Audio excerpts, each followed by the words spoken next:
Akachi ndị Ogene group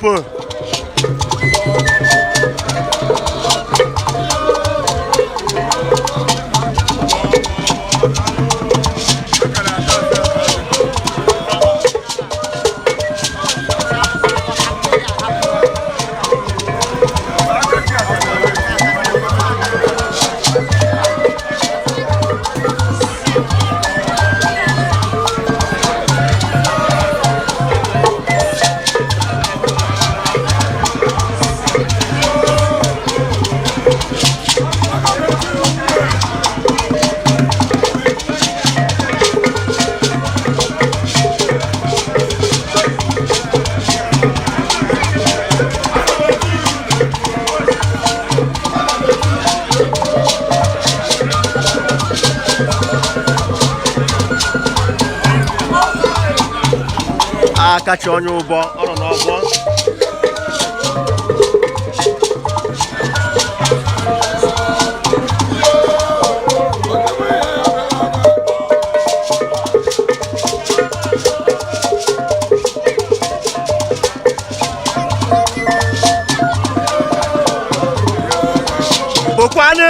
pụkwa n'iru mma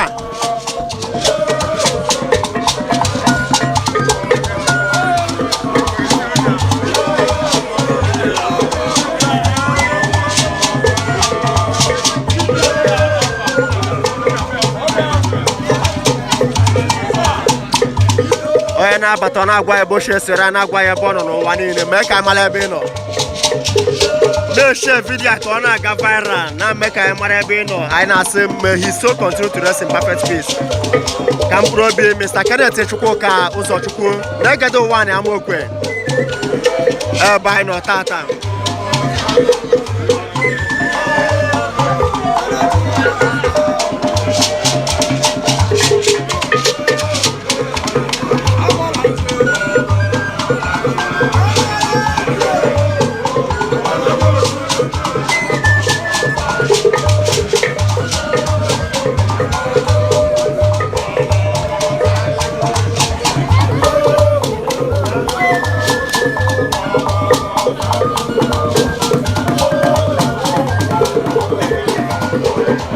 Akachi anyị nọ n'ọgbọ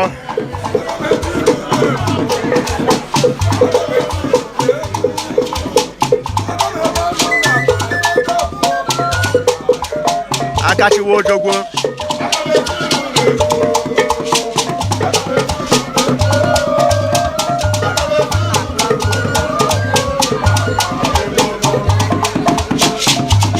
ka anyị na-akpọlite mmụọ unu n'abalị a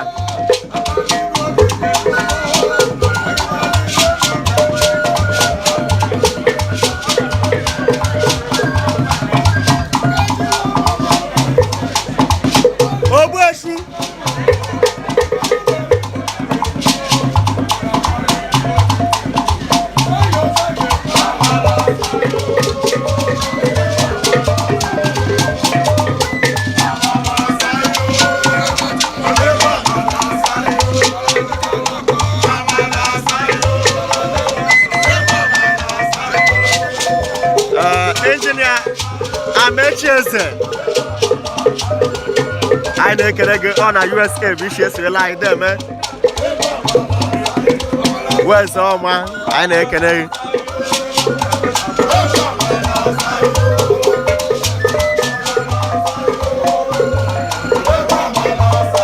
Akachi Uzochukwu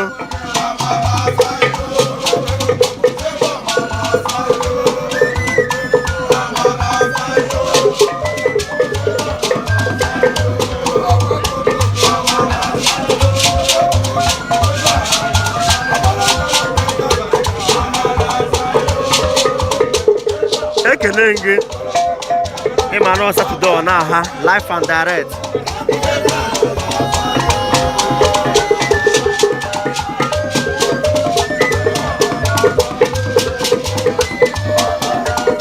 ọdụnọgwụ gbara ọmụ ọhịa anyị nọ na-eme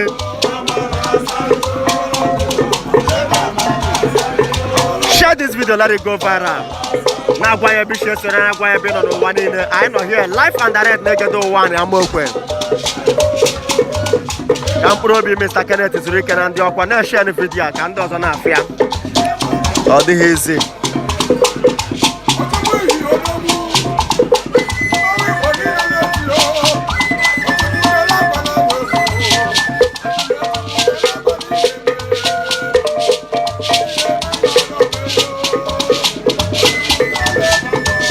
But Saturday got the hot. More now, carry different group. New masquerade the Diego. The United Brothers in law. Agabato Shano. The unique no. Aye. The car got the hot.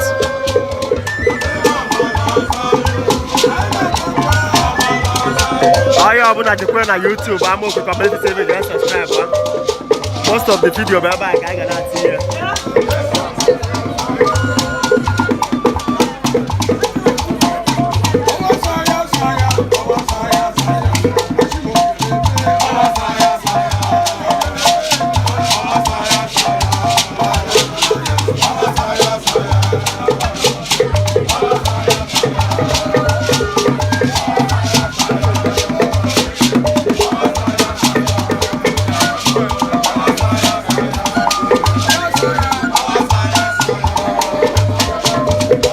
Amokwe wele ihe ogene abụ ogene ndị Amokwe akachi Uwojogwo ndị be Uwojogwo na Uwani Amokwe.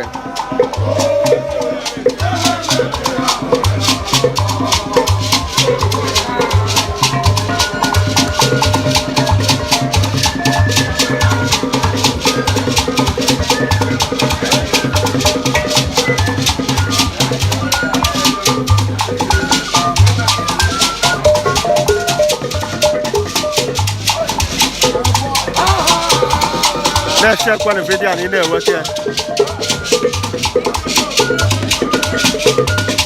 Uwojogwo. Ah, Kukwani Roma, wayo.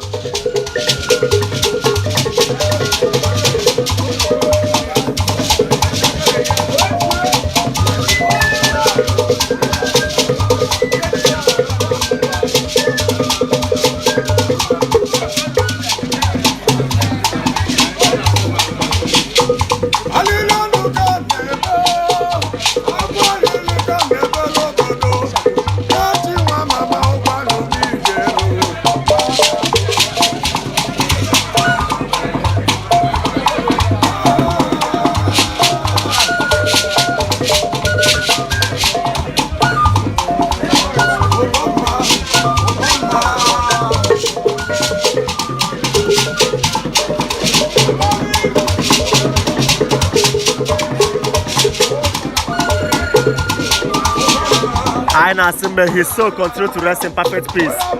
Kampuro be Kenneth zuru ike na ndị ọkwa.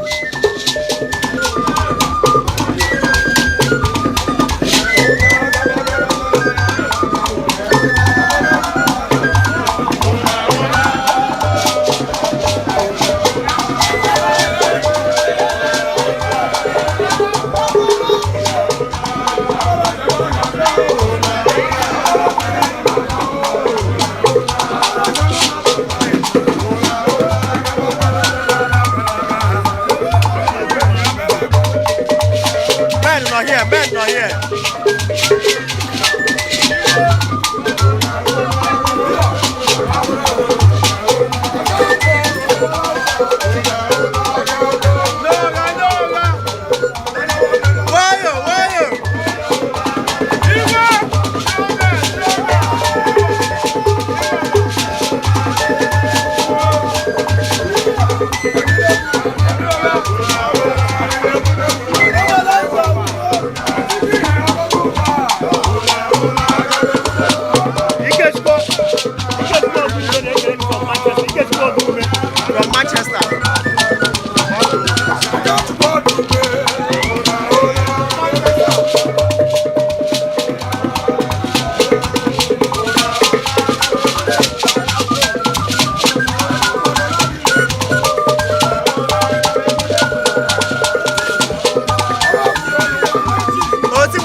Chief.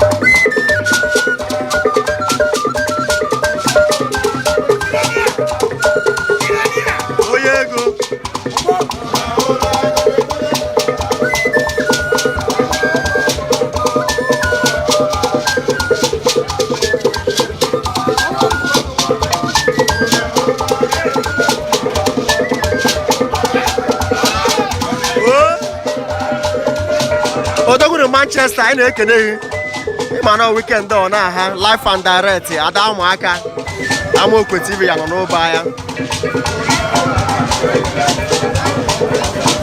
eze Ejike une m anyị na-ekene gị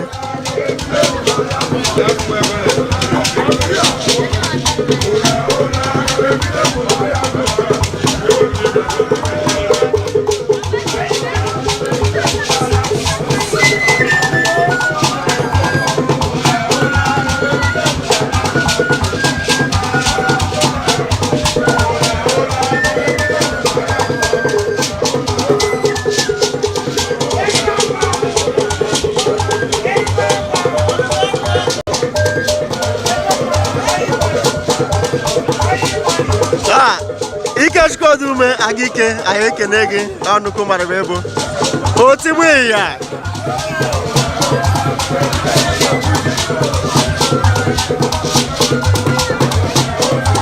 otigbu ya High Chief Wawa TV une m ndị ka imele washilibe m ekene gị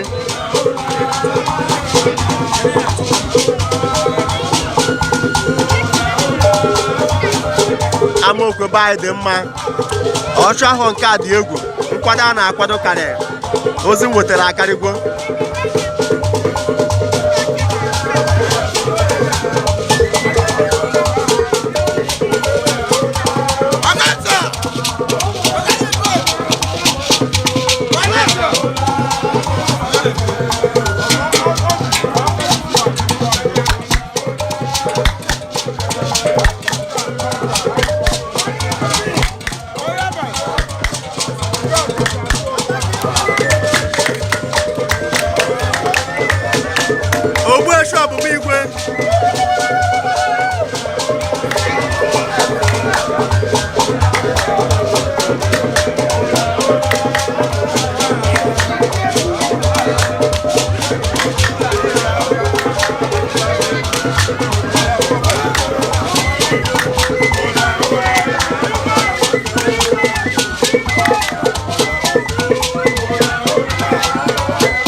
Caution no no, caution no no.